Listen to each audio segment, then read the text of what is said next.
এরিয়ার DA calculator সবথেকে সহজ পদ্ধতি।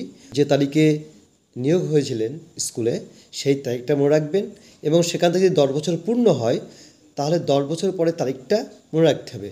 প্রথম যখন জয়েন করেছিলেন সেই মাসের বেসিক কত হয়েছিল এবং 10 বছর পরে তার বেসিক কত ছিল সেটা লাগবে।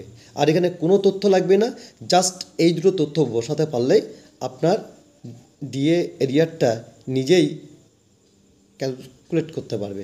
দেখুন কীভাবে, ডেসক্রিপশন বক্সে দেখবেন এরকম একটা লিঙ্ক দেওয়া আছে।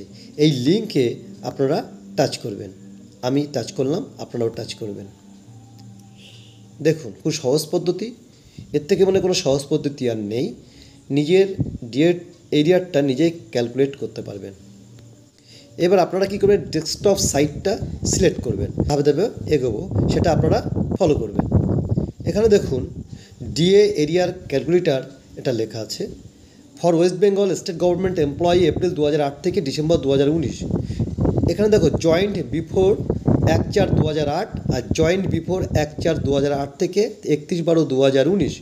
তাদের জয়েন্ট 1/4/2008 আগে তারা প্রথমটা সিলেক্ট করবে, আর যারা 1/4/2008 পরে জয়েন করেছে তারা সেকেন্ডটা সিলেক্ট করবে। যেহেতু আমি যেটা ক্যালকুলেশন করছি 1/4/2008 যেটা জয়েন হয়েছে সেইভাবে আমি সিলেক্ট করেছি। এখন সেই সময় এন্টার বেসিক পে কত ছিল 1/4/2008, অর্থাৎ কেউ যদি 2007 জয়েন করে তখন তার বেসিক কত ছিল সেটা বসাতে হবে। তাহলে মনে করুন সে 7/10/2007 জয়েন করেছে, তখন তার বেসিক হলো 15,960। 15,960 সিলেক্ট করা হলো।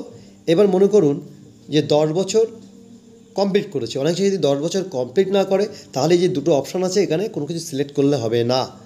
যেহেতু 10 বছর যদি কমপ্লিট হয়, যেহেতু 2007 সালে জয়েন করেছে তাহলে 10 বছর পূর্ণ হয়েছে, তাহলে কত তারিখে পূর্ণ হবে, যেহেতু যদি জয়েন করে 7/10/2007 তাহলে 10 বছর পর হবে কত হবে 7/10/2017।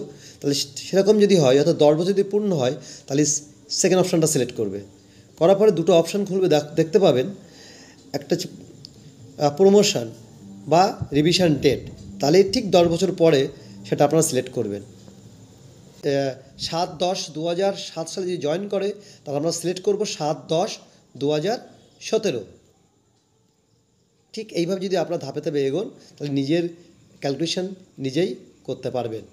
দেখো অক্টোবর 2017 7 তারিখ এখানে সেট সিলেক্ট করা হলো, সেট হয়ে গেল, সেট হলো। এবার এন্টার নিউ বেসিক পে, মনে করুন সেই সময় বেসিক সে অবশ্যই জানবে বা স্কুল থেকে সে নিতে পারবে।